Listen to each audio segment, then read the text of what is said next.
ancient biblical prophets wrote about the future. Today, theologians are poring over those scriptures with a firm belief that their prophecies are coming to pass. Journey now into the world of eschatology on Prophecy in the News with author and lecturer J.R. Church.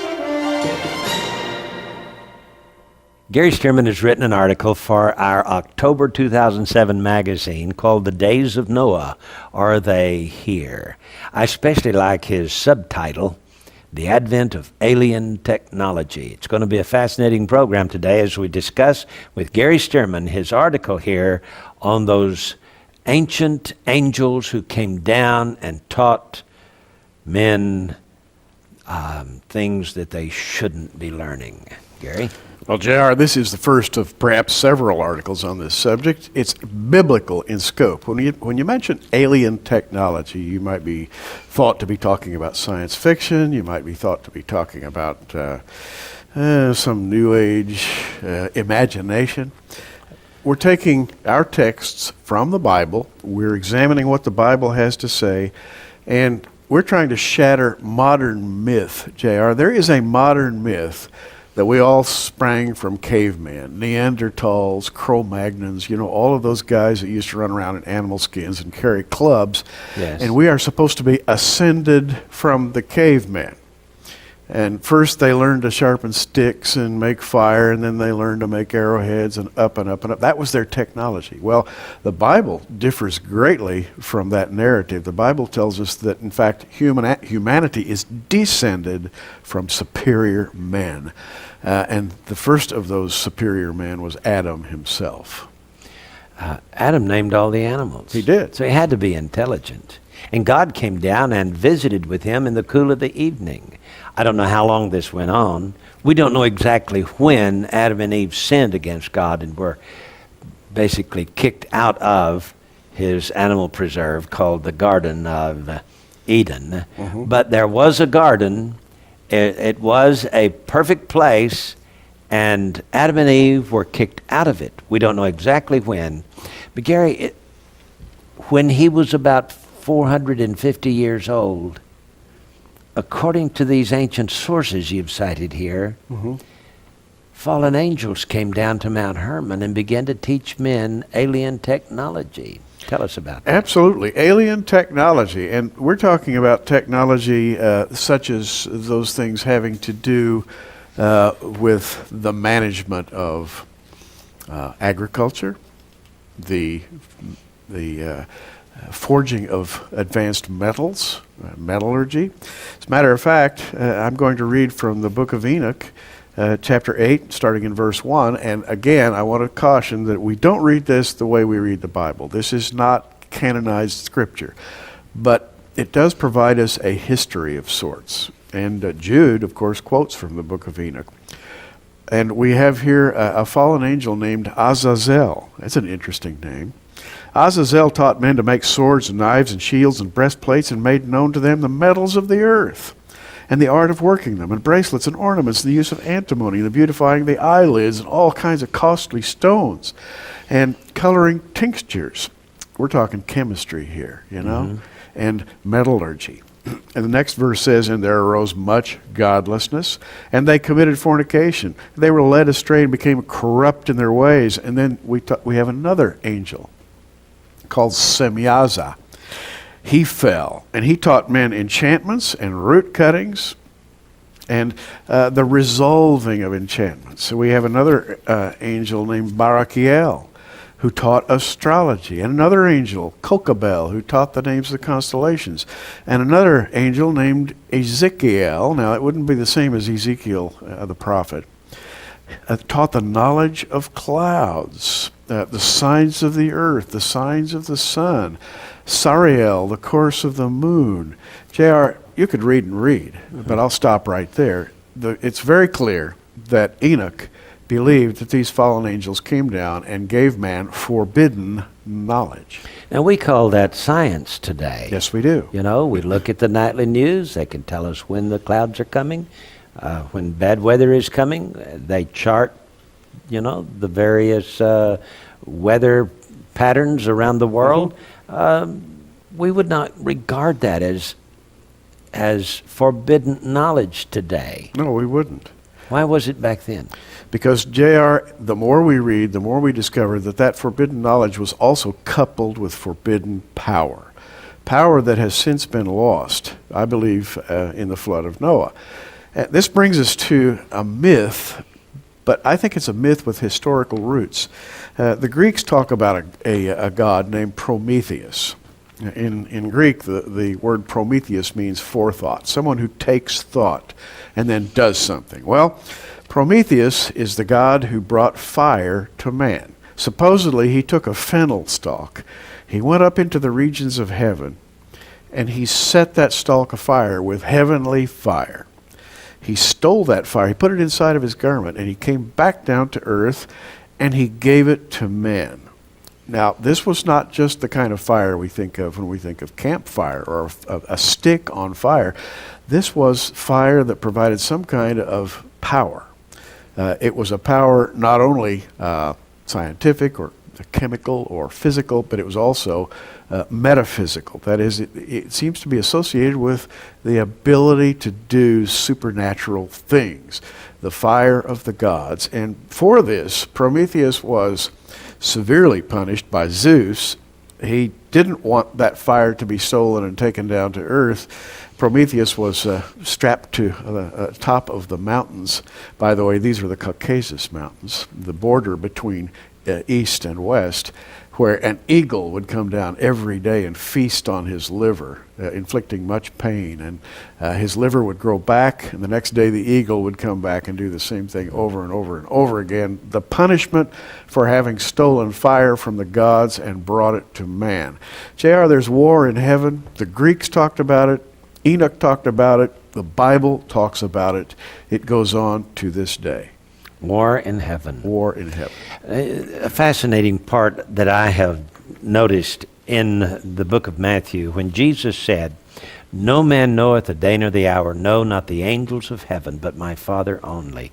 And to me, this says that this time schedule that God has, that man does not know about it, because God has reserved the key ingredient to the knowledge of the end of days, not only from man, but also from the angels. Yes. Because if the angels had known why Jesus came the first time, for the purpose of dying for the sins of the world, he would never have had entered into Judas Iscariot and betrayed Jesus and saw to it that Jesus was crucified. Because he actually stumbled over his own ignorance and did the will of God. Therefore, Lucifer could not have known what was going on. There is plotting, planning. There is point and counterpoint. Just following the verse J.R. read about no man knowing the day or the hour of Christ's coming, it says in verse 37 of Matthew 25, but as the days of Noah were, so shall also the coming of the Son of Man be. And let's talk about the days of Noah, because, J.R., you can take a very simplistic view about Noah, who built a wooden boat and sailed off to safety at the instruction of God, or you can actually go back and try to find historical evidence about what the days of Noah were really like. Josephus, for example, talks about the days of Noah this way. He says, "For many angels of God accompanied with women, and begat sons that proved unjust and despisers of all that was good, on account of the confidence that they had in their own strength. For the tradition is that these men did what resembled the acts of those whom the Grecians call giants." So here we have Josephus acknowledging Greek myth as a certain form of reality. Now, J.R., Greek myth doesn't come to us perfect. It's been Yes. It has been, shall we say, muddied and muddled over the years and fictionalized. Exaggerated. But there's enough there so that we can say that something happened. What was it that happened? Well, it had to be what Enoch was describing there. Enoch is not the first one who wrote about this. In Genesis chapter 6, we are told that the sons of God saw the daughters of men, that they were fair, and took wives. And Gary, that was illegal for those angels to do Absolutely. that. They created a problem with the human genome. And when, when Adam was around 450 years old, those angels came down. And for the last 500 years of Adam's life, Adam had to contend with these angels and watch his progeny move away from the worship of the one true God and create disasters. In fact, Noah, according to the book of Enoch there, Noah had to leave town. Yes. He had to leave the area where he was king. He was the seventh from Adam. He was a king. He was the 10th from Adam. Enoch was the seventh. But Noah was, supposed to be the anointed king, ruler of the earth. He was of the royal lineage of Adam, and he was the direct descendant, so to him was supposed to fall the rule over this planet. But he was deposed. Because of these fallen angels and corrupted the genome, he was not accepted as the king. He had to leave town. In fact, it appears to me then that he probably lived around Mount Hermon, and then he and his family had to leave and go east over to the Mesopotamia Valley, where he and his sons built the ark that was to save humanity. I don't think it's accidental that Jesus included these words for those who have eyes to see and ears to hear, who have spiritual leading. I think we are led to try to understand what the days of Noah were really like so that we would know what it was going to be like in the days of the coming of the Son of Man. And JR, I believe, based upon what we're seeing today, that there is another invasion from heaven, similar to the one in the days of Noah, in which the fallen ones are coming back again and preparing for the time we call the tribulation, when they'll cause no end of harm on earth. Now, this article that we're talking about is in the October 2007 Prophecy in the News magazine, where we have much more detail than we can talk about here today. JR is going to tell you how you can get your own copy of Prophecy in the News. Just call the phone number at the bottom of your screen and ask for it. It's the October 2007 edition of Prophecy in the News. The days of Noah, are they here? You can read all about it. I would like to encourage you to subscribe for the next year. To me, the next 12 months are going to be very exciting months, because this is the sabbatical year in Israel and in the Jewish calendar. And so if you will subscribe for a year to Prophecy in the News magazine, I want to send you 4 books. The books that we have authored and published: Hidden Prophecies in the Song of Moses, The Mystery of the Menorah, Guardians of the Grail, and They Pierced the Veil and Saw the Future. These 4 books, a $48 value, I'll send them to you for free. Absolutely free is our way of saying thank you for subscribing to Prophecy in the News magazine for 1 year. The subscription price, $34.95. That will include the cost of mailing these books to you. So call today, will you? Call the phone number at the bottom of your screen and order Prophecy in the News. And if you'd like to read this article, be sure and mention to the operator when you call to subscribe that you want to begin with the October 2007 issue. We'll be glad to send it to you. Gary? The Greeks had a myth. It was the myth of Atlantis, as preserved by Plato, and in a dialogue called the Critias. And I'm holding here the Critias, and I want to read from the Critias concerning the city of Atlantis. And JR, this is just to show that even the Greeks had some, although muddled and confused understanding of what the Bible talks about as Noah's flood. Nevertheless, they had their own historical memory of this event. Plato writes, as for the city itself, that's Atlantis, it was laid out at the time in the plan that I will now describe. First of all, the Acropolis was very different than it is now. A single night of torrential rain stripped the Acropolis of its soil and reduced it to bare limestone in a storm that was accompanied by earthquakes. Before the destructive flood of Deucalion, this was the third such cataclysmic storm. Without reading the rest, Plato then goes on to describe the storm that ultimately destroyed Atlantis. It rained without ceasing. the ocean whipped up, earthquakes happened, and Atlantis sank into the sea. Now, does this sound familiar to you, having read the Bible? The flood of Noah. Yes. It has to be what he's talking about there. Yes.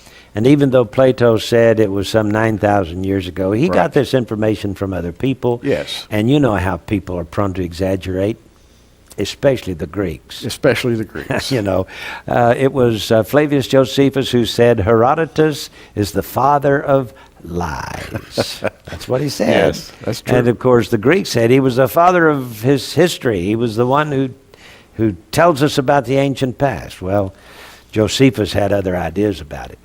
The neat thing about the Jewish historians is they did not allow themselves to exaggerate. The Yes. Bible, the Bible historical portions are accurate. The books of Moses, in fact, and I'm convinced that the 5 books of Moses, the Torah, are letter perfect in their historical accuracy, right down to every jot and tittle, as it was put later on.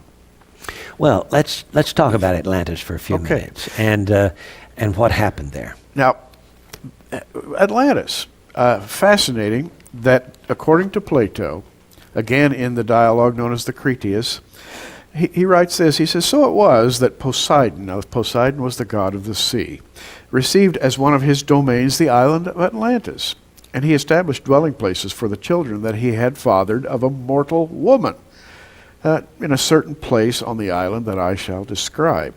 He then goes on to describe the mother and father of this woman, the daughter. Her name was Cleito. He joined with her in some kind of matrimony. They became husband and wife. It says he sired 5 pairs of twin sons and raised them to manhood. He gave each of his sons names. To the son who was oldest and king, he gave the name which the entire island and the surrounding sea derived their names, because he was the first of the kings of that time. His name was Atlas. The island is called Atlantis, and the sea the Atlantic, and they were supposedly, according to Plato, named after Atlas. Now, here's the theme.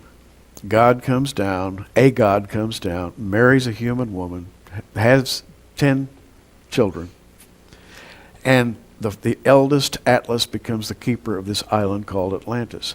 This reminds me so much of what we see in Genesis 6. Genesis chapter 6. It's absolutely right on target, Gary. So the story in Genesis chapter 6 has to be absolutely true. The story by Plato about Atlantis could be a confabulation, it could be an exaggeration, but there's a seed of truth in it. Yes. That angels came down and cohabited with humans somewhere around the 450th year of Adam and Eve. And for the last 500 years of Adam's life, corrupted the human race and created this thing called idolatry, destroying the human genome, the perfection that Adam had, and creating giants or monsters or monstrosities, perhaps even among the animals, because God had to destroy everything except that which Noah took aboard the ark. Everything else had to go. Now you remember Semyaza, this fallen angel, according to Enoch, came down and gave men the art of metallurgy. This is backed up very interestingly in the Critias of Plato, where he talks about the race of Atlas. He says it increased greatly, it became greatly honored. We are given a great description of the city of Atlantis, which, by the way, sounds highly technological. It had power sources, it had strange vehicles that were able to move under their own power.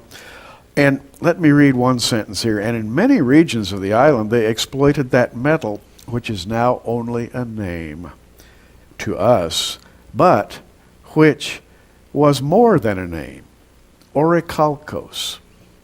And this orichalcos, which is an unknown metal, which the gods brought to men, apparently had energy associated with it. It had some kind of an intrinsic energy that powered the city of Atlantis. And he says in that age it was valued only less than gold itself. And let me turn the page here and read another sentence about orichalcos. He said the interior of that land, of the wall, that is the wall of Atlantis, they invested with the metal tin.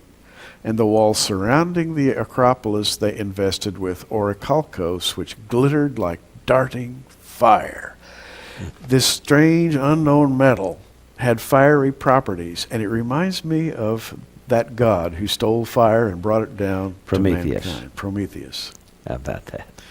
JR, what can I say? This is an exciting study because Jesus said these things are going to begin to happen again as the days approach. Yeah.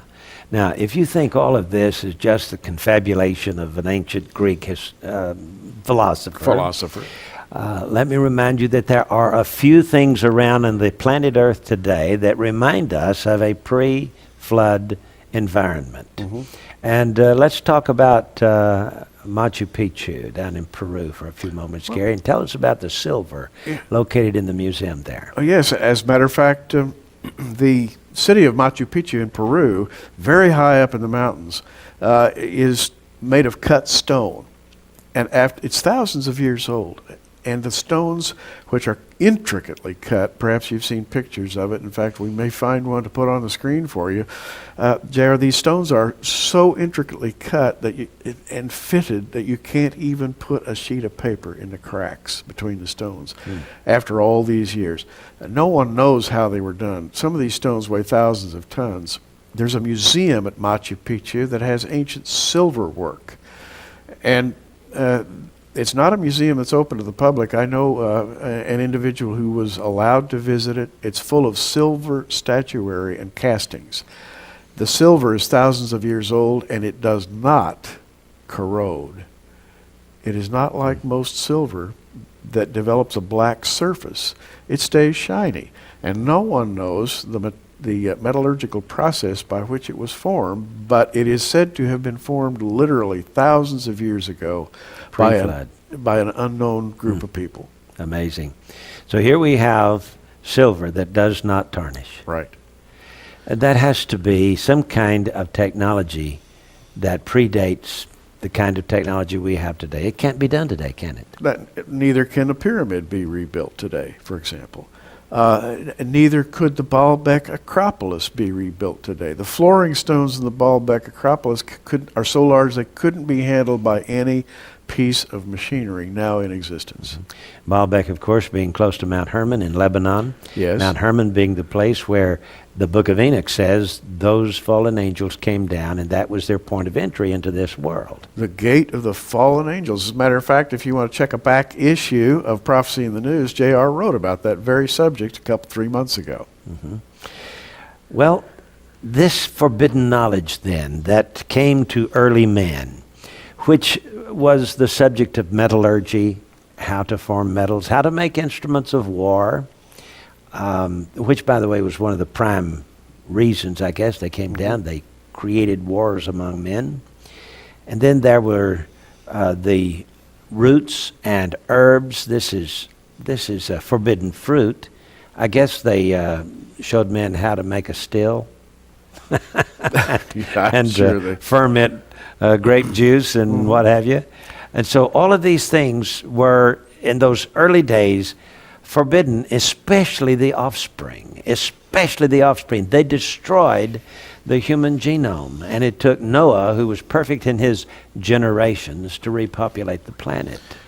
J.R., there's a bottom line, and Plato writes something fascinating because the Critias comes to an abrupt halt. This is the dialogue concerning Atlantis.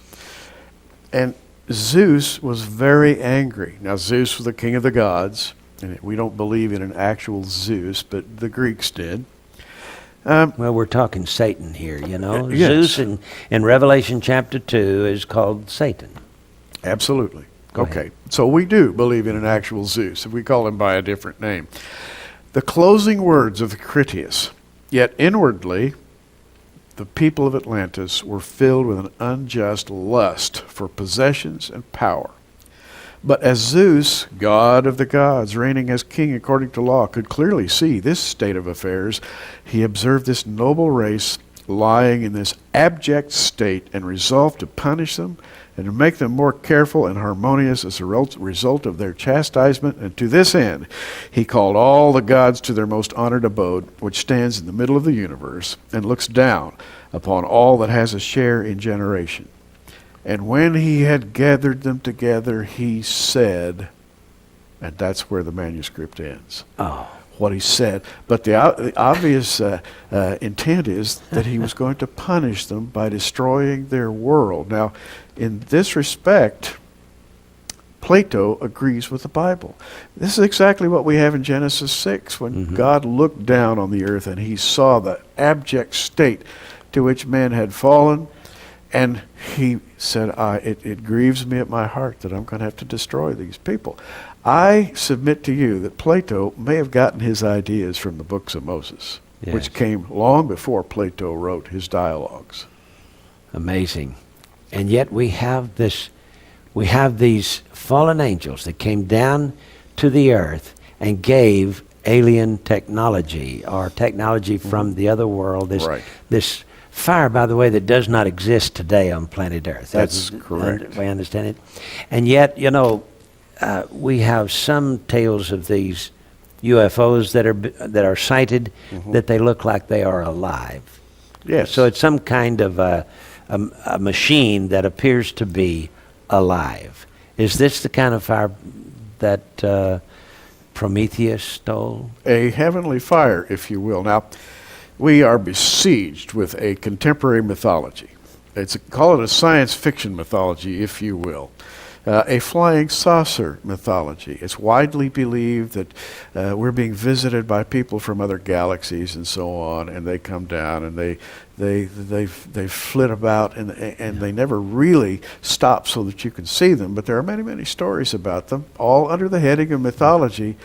J.R., I think they're fallen angels. I think they are fallen creatures.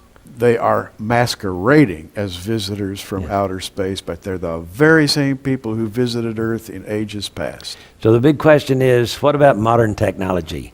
May I remind you that just a little over 100 years ago, the fastest thing was a 4-footed horse. Isn't that right? That's true. So here we have, in the last century, an absolute explosion of knowledge. And we could not honestly say that it is all upright.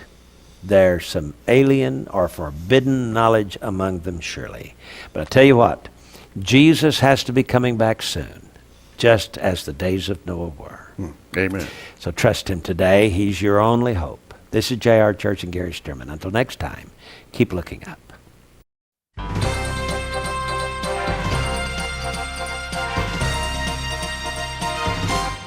Prophecy in the News is a viewer-supported ministry sponsored by our many friends across America and in your area.